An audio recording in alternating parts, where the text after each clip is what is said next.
check it out. And there's that. All right, so we're up and rolling. Let's get to it. You can make a point. Tell me how wrong I am. Send a suggestion, whatever you want to do. You can do that on all three, or at least on the two platforms, Facebook and Periscope. So you can tweet the show as well at SA Radio Boy. You can take part in the poll question of the day. Will the Spurs make the playoffs? I was going to go with more regular season football games, says Shot in the Dark SA. Absolutely, no question about it. Great news. I was going to go with an NFL poll today, but I mean, it's a no-brainer, isn't it? I mean, there's no real downside to this, I don't think. So that's the question today. Will the Spurs make the playoffs? We talked about it yesterday. There's no question that the Spurs have a chance to make the playoffs. If you assume that Memphis will only do better than 50-50 in their games, that's all they've been doing all season long to this point anyway.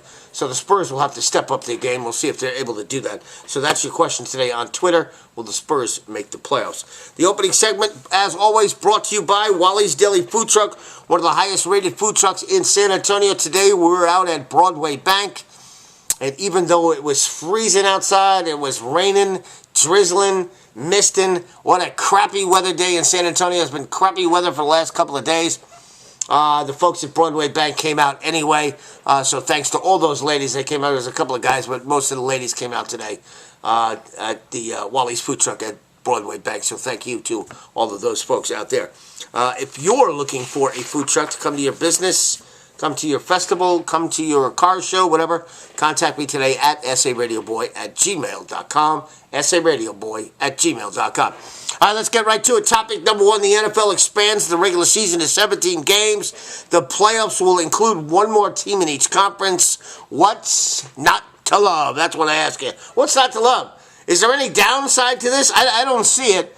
Now, it's not been ratified yet. The owners certainly ratified it today, but the players now have it in their hands with apparently a conference call tomorrow, a meeting, whatever the hell it is tomorrow, and we'll see if they approve all of this stuff. And let's be honest about this, can we? The players and the owners, both of those parties, they don't give a rat's ass about player safety. They don't care. They don't care. As long as you up the ante, as long as you offer $5 billion, they don't care whether they get their heads knocked off, whether they got concussions later on. That stuff doesn't matter. It doesn't matter. Do you think it's because of the XFL? No, I don't think one has anything to do with the other. The NFL has been working on this forever. The NFL has wanted to own the month of February forever. I don't know how they're going to do this because there's still an open week there. But you could bet your bottom dollar that the NFL wants to finish their season on President's Day weekend, and you'll finally get that holiday on Monday. So after the Super Bowl, you can get completely blasted, as you probably do already, and then you can sleep in the entire day on Monday. But that's what it's coming to. I told you about that weeks and weeks ago, years and years ago. The NFL wants to own presidential weekend, and they'll get to a point where they do that, where the Super Bowl is played on that weekend. I don't see it going any further than that because it doesn't make any sense. I heard somebody talking about today, it can go, I think it was even Dan Patrick, it'll go into March. They don't want to go into March. They want to end their season on President weekend. So you have that long weekend so fans can celebrate and watch the Super Bowl in peace and quiet and all that kind of stuff. So that's the situation there. Again, safety, not an issue when you hear all this stuff. And you gotta kind of giggle at the players who bitch and moan about player safety. But if they ratify this and take the $5 billion that's on the table here apparently, then you just laugh at them and say, you guys don't care about safety. Come on. Come on. Shot in the Dark SA, should the NFL move the Bengals from Cincinnati? Who cares? I don't care about that. No, Cincinnati. Why would Cincinnati? Why is that going to happen? That's not going to happen. All right. And again, you go back to safety because that's going to be a big topic with the CBA because you're going to add a 17th game. You're going to add another playoff game here as well. Well, listen, 95% of the players would tell you, in my opinion, they would tell you, concussions be damned. Who cares? As long as I get paid. And you ask all those old players, that had concussions back in the day, they would do it all over again. They would absolutely do it all over again. So you got 3 wild card games on a Saturday, 3 more on Sunday. You can look at noon, 3:30, and 7:30 on a Saturday and a Sunday for wild card weekend. It doesn't get any better than that. You guys are talking about XFL. Anthony says, have you checked out any XFL games? Just curious. No, I have no interest in the XFL. None. Zero. I watched 5 minutes of it.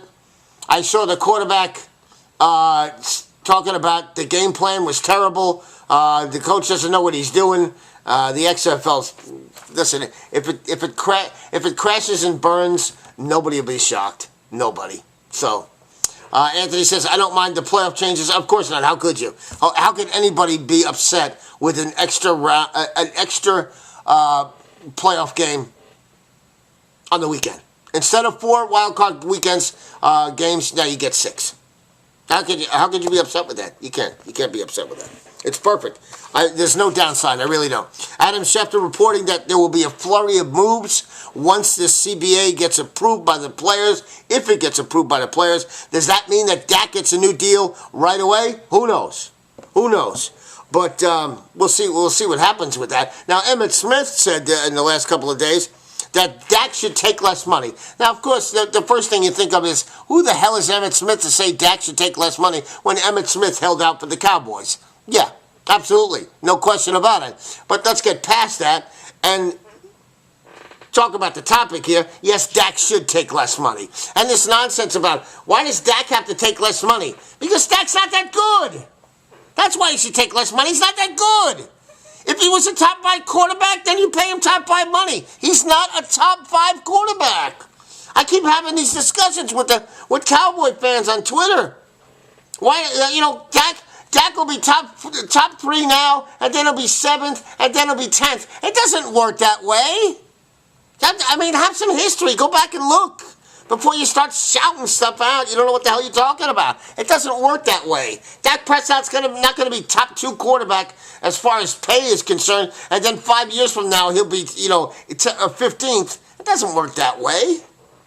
You want to give Dak Prescott $40 million. You guys are crazy. Dak Prescott should take money, less money. You know why? Because they're not going to rely on him as much. They shouldn't. He's not a guy you can rely on. Give the freaking football to the freaking running back. Holy cannoli. If the Cowboys paid any attention to the playoffs and the San Francisco 49ers, they should be able to figure out and say, hey, listen, you know what? Here's what we should do. How about we rely on our offensive line that we spent all our number 1 draft picks on, and how about we give the football to the running back that we spent all our freaking money on? The Cowboys are crazy. The Cowboy fans are even dumber. Unbelievable. Do not give Dak Prescott all that money. They'll be nuts. I would almost bet, you can't bet the house on anything with the Cowboys because you never know what the hell Jerry Jones is going to do because he's a nutcase. Anyway, I am totally against Dak Prescott getting any more than $35 million. Totally. And again, Emmitt Smith should pipe down. So there's that. Topic 3, I'm officially rooting for DeMar DeRozan to lead the Spurs to a player spot and stick it up everybody's ass. That's really what I want. I want DeRozan to stick it up all of the Spurs fans' ass because he's been disrespected, first of all, by his colleagues, by not getting selected into the All-Star game. Okay, you want to give it to somebody else. I get it. But listen, I'm DeMar DeRozan. I've had a great season. I felt disrespected. That's good. That's a fair point. He's been disrespected by the Spurs fans in San Antonio the entire freaking season. When it's the low intensity, sound like the president right there. When it's low intensity and it doesn't. It never looks like LaMarcus Aldridge is having any joy out there, does it? It doesn't. He's the problem on this team, not DeMar DeRozan.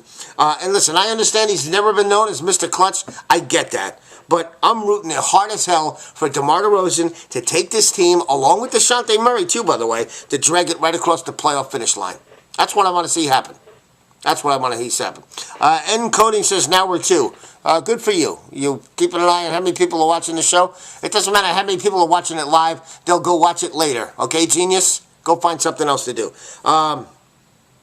DeRozan, he's healthy. He's ready to go. I'm excited about it. Listen, it's a pretty compelling second half. 28 games.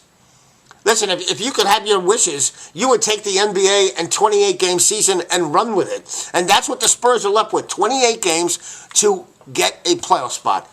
They're way behind, 5 games behind, but Memphis isn't any great team either. So go beat everybody's ass and go get to the playoffs. And I'm rooting hard for DeMar DeRozan to get them there. How about they start off with a very nice win in Utah tomorrow? That would be pretty good. Final topic of the day. When exactly is... let me get a sip here, by the way. Our show is not sponsored by Bud Light Orange, but it should be.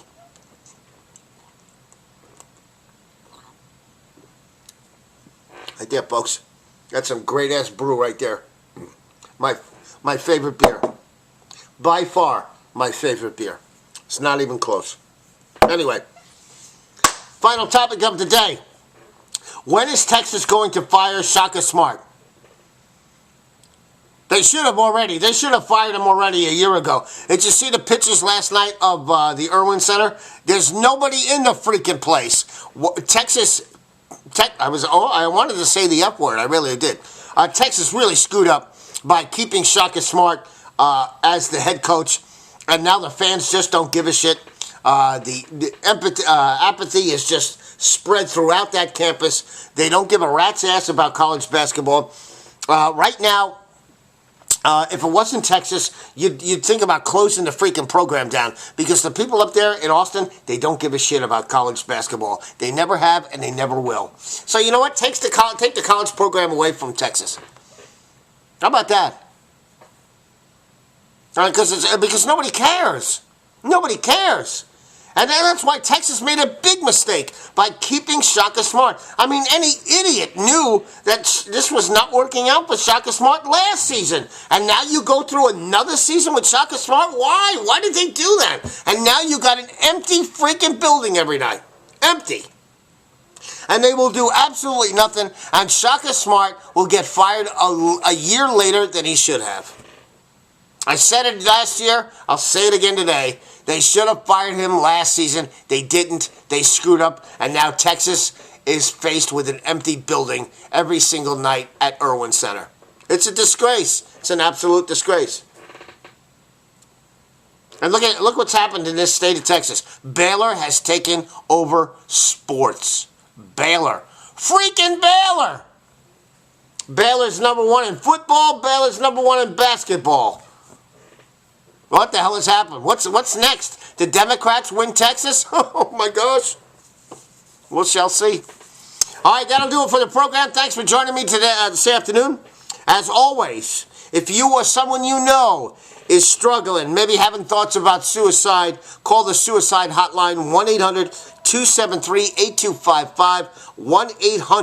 1-800-273-8255. Maybe you can save a life. Maybe you can help somebody today. So, get the call. Place the call. Give that number to somebody that you might know that's struggling. 1-800-273-8255. All right, I'm going to be on with Duel tomorrow morning at 8:35, so you can check that out. Until then, we will see you tomorrow afternoon at 5 o'clock for episode 5 of Wallys 15 at 5. Have a good afternoon, and peace out, everybody. See ya.